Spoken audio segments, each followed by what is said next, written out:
నటుడు అల్లు అర్జున్ ఇంటిపై దాడి నేపథ్యంలో హైదరాబాద్ పోలీసులు అప్రమత్తమయ్యారు. జూబ్లీహిల్స్ లోని అల్లు అర్జున్ నివాసం వద్ద పోలీసులు భారీగా బందోబస్తు ఏర్పాటు చేశారు. ఎలాంటి అవాంఛనీయ ఘటనలు చోటు చేసుకోకుండా పోలీసు పికెట్ ఏర్పాటు చేశారు. అల్లు అర్జున్ ఇంటి పరిసరాల్లో ఎవరైనా అనుమానంగా కనిపిస్తే పోలీసులు వారిని ప్రశ్నిస్తున్నారు.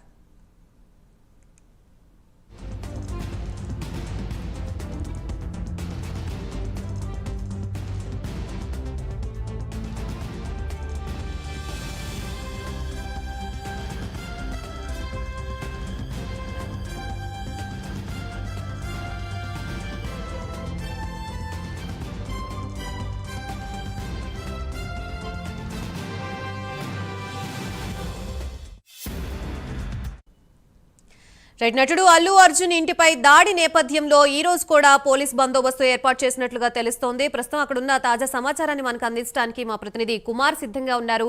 Kumar, thank you Gayatri. ఏదైతే నిన్న అల్లు అర్జున్ ఇంటి దగ్గర ఓయూ జేఏసీ సభ్యులు ఏదైతే ఇంటి వాళ్ళందరినీ కూడా అదుపులోకి తీసుకున్నారు. అలాగే మరొక పక్క ఏదైతే మళ్ళీ ఇంటిపై దాడి జరుగుతుందన్న నేపథ్యంలో కూడా పోలీసులు ప్రస్తుతం అల్లు అర్జున్ ఇంటి దగ్గర కూడా భారీ బందోబస్తు ఏర్పాటు చేశారు.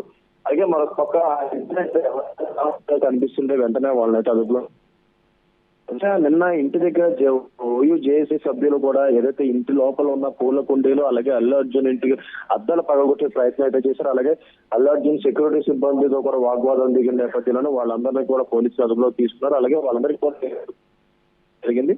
అలాగే మరొక పక్క సంజయ్ థియేటర్ ఘటనలో జరిగిన ఏదైతే ఒక సంఘటన నేపథ్యంలో మళ్ళీ అల్లు అర్జున్ ఉంది. ఎందుకంటే నిన్న జేఏసీ సభ్యులు కూడా ఒక వార్నింగ్ అయితే ఇవ్వడం జరిగింది. ఈసారి 6 మంది వచ్చి ఈసారి 1500 మంది వచ్చి ఇంటి ముందు ధర్నా చేస్తాం, ఖచ్చితంగా ఏదైతే సంధ్యా థియేటర్ ఘటనలో చనిపోయిన రేవతి కుటుంబాన్ని ఆదుకోవాలంటూ కూడా వాళ్ళైతే వార్నింగ్ ఇచ్చిన నేపథ్యంలో ప్రస్తుతం జూబ్ పోలీసులు కూడా అలర్ట్ అయ్యారు. అల్లు అర్జున్ ఇంటి దగ్గర కూడా భారీ సెక్యూరిటీ కూడా ఏర్పాటు చేశారు. ఎవరు అక్కడ అనుమానితులుగా చేస్తున్నారు Gayatri. Right, thank you Kumar.